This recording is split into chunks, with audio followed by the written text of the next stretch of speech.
Welcome to a new blog. আর একটি নতুন ব্লগ নিয়ে চলে এলাম তোমাদের মাঝে। আশা করছি আজকের ব্লগটি অন্য দিনের মতো তোমাদের ভীষণ ভালো লাগবে। আসসালামু আলাইকুম, কেমন আছো আমার প্রিয় সকল বন্ধুরা? আশা করি তোমরা সকলে অনেক অনেক ভালো আছো, আনন্দে আছো, সুস্থ আছো। আলহামদুলিল্লাহ, আমিও অনেক ভালো আছি। তোমার সকল বন্ধুদের জন্য রইল অসংখ্য ধন্যবাদ, অনেক অনেক ভালোবাসা ও শুভকামনা। তো আজকে আরো একটি নতুন ব্লগ নিয়ে চলে এলাম তোমাদের মাঝে। আজকে হচ্ছে শুক্রবার। তো আজকে কিন্তু ফ্রাইডে, শুক্রবার। আর একটা দিন হচ্ছে আজকে রথ। তো রথের জন্য কিন্তু বাড়িতে সবারই ছুটি, শুধুমাত্র ইকুশোনা বাদ দিয়ে।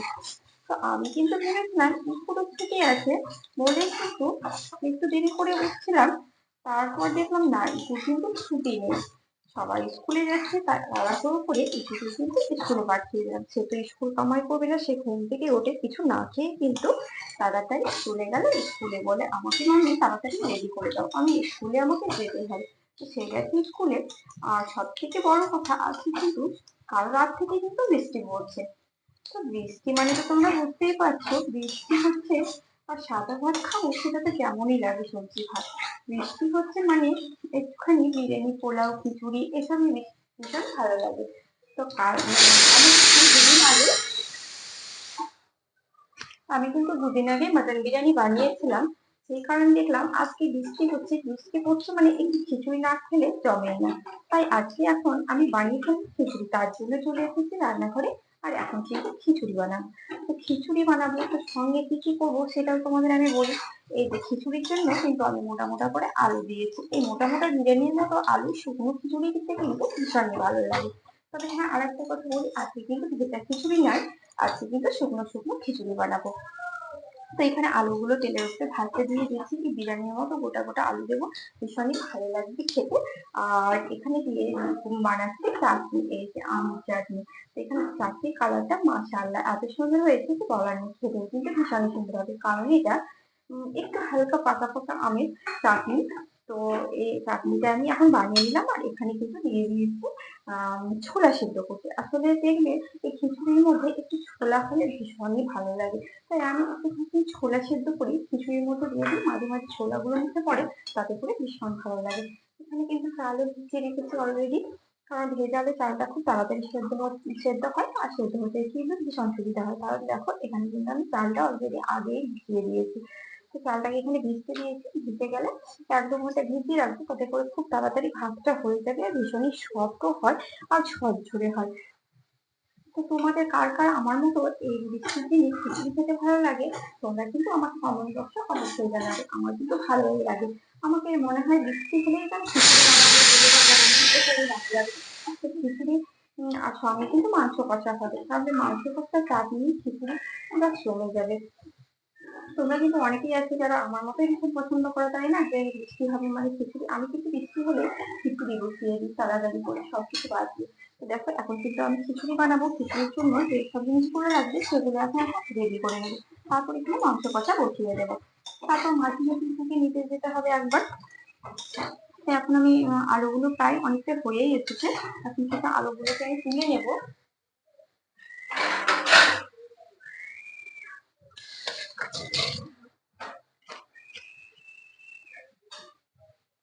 সকালবেলা বৃষ্টি হচ্ছিল, বৃষ্টি হতে হতে এখন দেখা যাচ্ছে একটুখানি রথের দিনে আমার রোদ উঠেছে।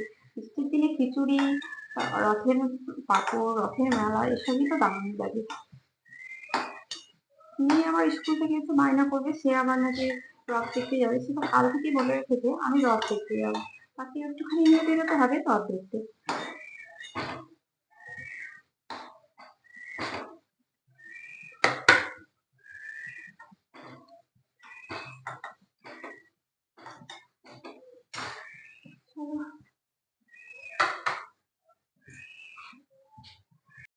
তো এদিকে কিন্তু চিকেনটা বসিয়ে দিয়েছি, চিকেনটা এখন হবে। এদিকে চিকেন কষাটা, আর ওদিকে কিন্তু ডালটা কতটা সেদ্ধ হয়েছে সেটা দেখে নেব।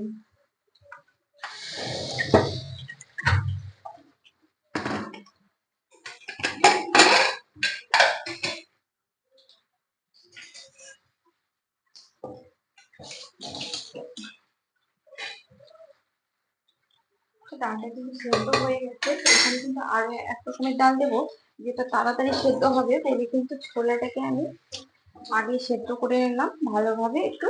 তারপর কিন্তু এটা একটা সিটি দিলে এই ডালটা সেদ্ধ হয়ে যাবে। দিয়ে দিলাম একটু লবণ, দিয়ে দিই ডালের মধ্যে, তাতে করে ডালের মধ্যে লবণগুলো উঠে যাবে।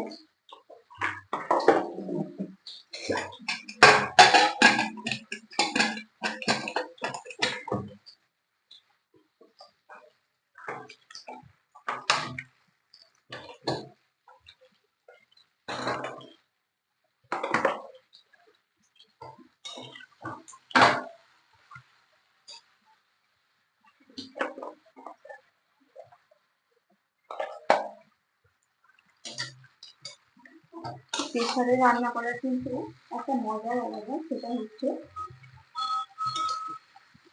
যে দেখবে প্রেসারে রান্না মানে হচ্ছে, প্রেসারে কিন্তু মজাটা একদমই আলাদা। প্রেসারের মজাটা হচ্ছে এটাই, সেদ্ধ না হওয়া জিনিসগুলো কিন্তু কত তাড়াতাড়ি সেদ্ধ হয়ে যায় ইজিলি, তাই না? তাই প্রেসারের মধ্যে রান্না করা ভীষণই ইজি।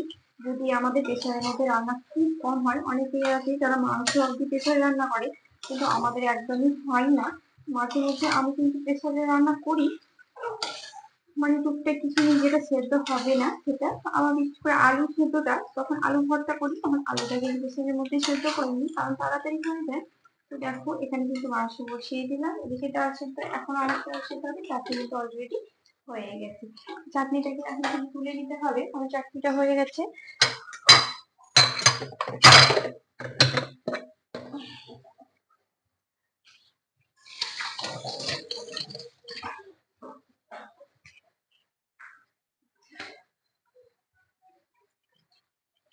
চাটনিটা তুলে নিই। চাটনি কিন্তু আমি সবসময় কাঁচের পাত্রে তুলি, কাঁচের পাত্রে তুলে দেখবে কোনো রিঅ্যাকশন হয় না। অন্যান্য বাটিতে তুললে চাটনির কালারটা নষ্ট হয়ে যায়, টেস্ট নষ্ট হয়ে যায়।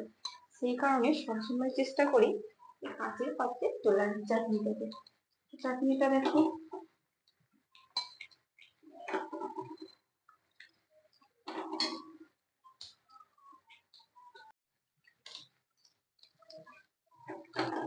এখন আমি চাটনিটা তুলে নেব।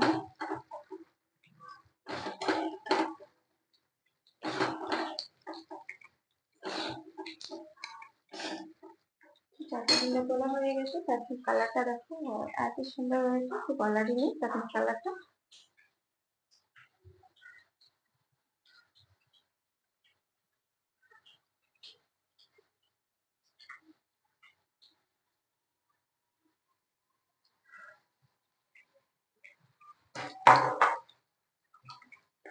চলো এখন রান্না বান্না অর্ধেকটা হয়ে গেল, বাকি অর্ধেকটা রান্না কিন্তু মেয়েকে নিয়ে এসে করবো। এখন আমি চলে যাবো স্কুলে, কারণ সেখানে তাকে নিয়ে আসবে স্কুল থেকে, সময় হয়ে গেছে। তারপরে এসে বাকি রান্নাটা করে নেবো। এখন গ্যাসগুলোকে অফ করে রেখে দিয়ে চলে যাব, তারপর কিন্তু তাকে নিয়ে এসে আবারও বাকি রান্নাটা সেরে নেবো। তো চলো আবারও চলে এলাম রান্নাঘরে। অর্ধেক রান্না বাকি ছিল, তোমরা দেখলে বাকিটা। তো এখন কিন্তু খিচুড়িটা আমি বানিয়ে নিবো, গ্যাসটা বসিয়ে দিলাম। এদিকে মাংস কষাটা হচ্ছিল, সেটাও কিন্তু অর্ধেক হয়েছিল, এদিকে বসিয়ে দিলাম। তো এখন আমি ঘি দিয়ে পেঁয়াজ আর কিশমিশ গুলোকে ভেজে নেব। তো একদিকে আমার কিশমিশ আর পেঁয়াজ গুলো ভাজা হবে, সঙ্গে কিন্তু চালটাকে ধুয়ে নিয়ে রেডি করে রেখে দেবো। চালটা অলরেডি ভিজিয়ে রেখেছিলাম, তো চালটা কিন্তু এখন আমি দেখো জল ছড়াতে দিয়ে দেবো।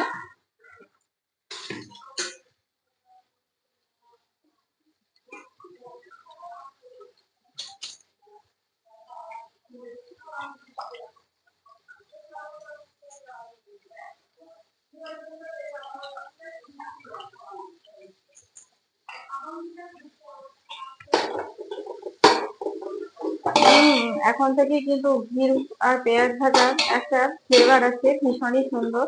তো দুটো মিলে খুব সুন্দর একটা ফ্লেভার চলে এসেছে অলরেডি।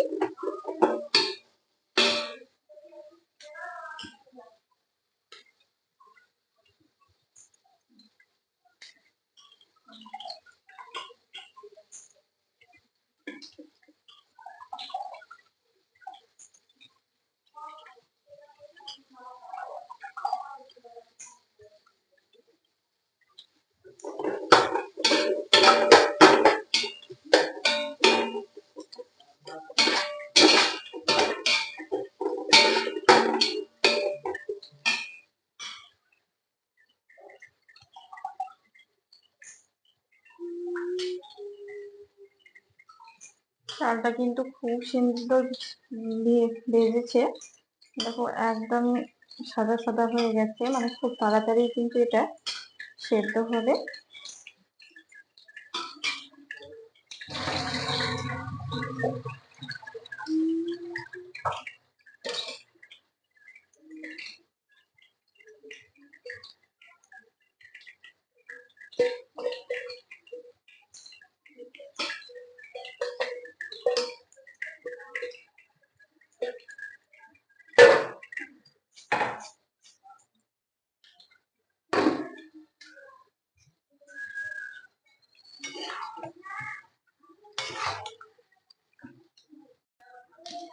তো দেখো চালটা কিন্তু তুলতে তুলতে আমার কিন্তু এদিকে মশলাটা রেডি হয়ে গেছে। এখন আমি মশলার মধ্যে সমস্ত কিছু উপকরণ দিয়ে দেব। দেখো আমি হলুদ দিয়ে দিলাম। কেউ বলে হলুদ দিলে কিন্তু সেদ্ধ হয় না চাল, সেটা নয়, আমি কিন্তু সবকিছু একসঙ্গে দিয়ে দেবো। দেখো হলুদ দিয়ে দিলাম, সমস্ত রকমের মশলা দিয়ে দেবো। বলো। নেবন দিতে হবে না, গ্যাস হয়ে যাবে, তুমি সকালে উঠে কিছু খাও না।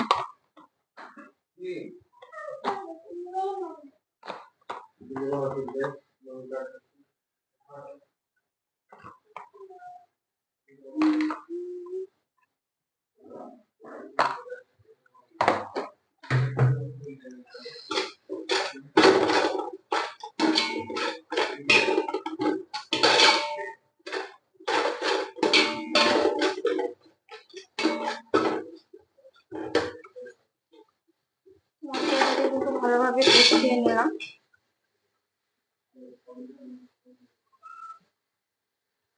এবারে আমি মশলার মধ্যে চালগুলোকে দিয়ে দেব।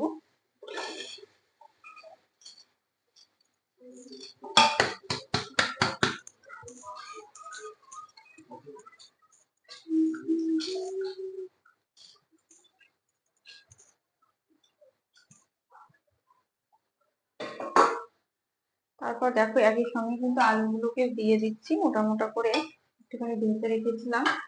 এই যে ডাল সিদ্ধ করে রেখেছিলাম সেগুলোকেও কিন্তু ভাতের মধ্যে একই সঙ্গে দিয়ে দিলাম, যাতে করে একসঙ্গে সুসিদ্ধ হয়।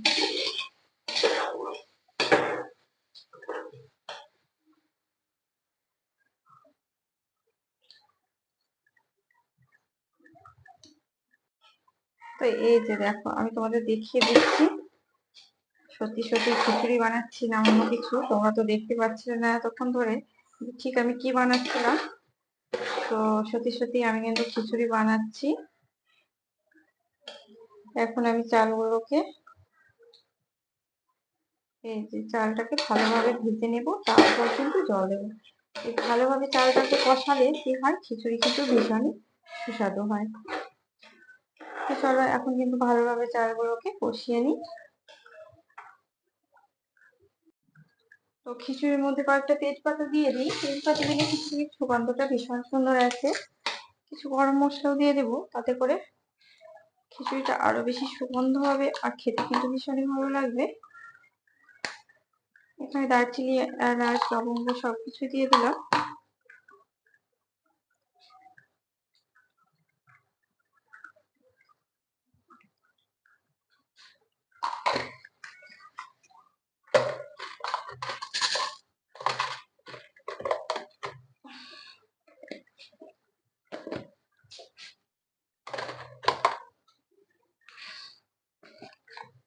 এখানে আমার কিছু গুঁড়ো মশলা ছিল,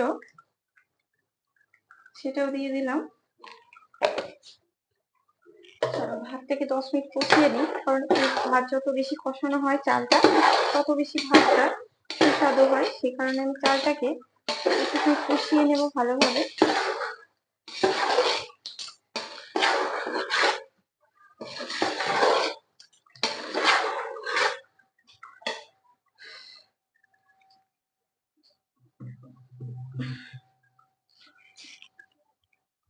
চিনির কোটোটা কিনে নিল, এখানে অল্প একটু চিনিও অ্যাড করে দেব। একটু চিনি দিলে খিচুড়িটা ভীষণই টেস্টি হয়। এখানে কিন্তু আমি একটু চিনি দিয়ে দিলাম।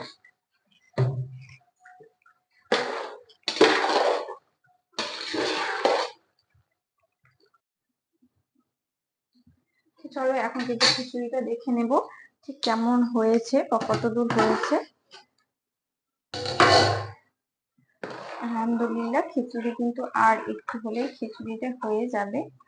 এখন একটুখানি রেস্টে রাখলে খিচুড়িটা সুন্দরভাবে হবে।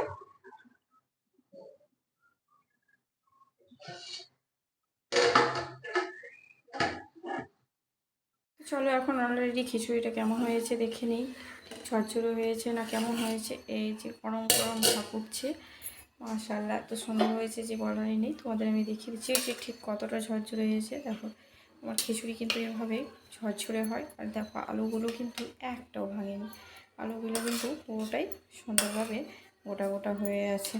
তো চলো আজকে এই পর্যন্ত এখানেই শেষ করলাম। দেখা হচ্ছে তোমাদের সঙ্গে আরও একটি নেক্সট ব্লগে। সবাই অনেক অনেক ভালো থেকো, সুস্থ থেকো। আল্লাহ হাফিজ।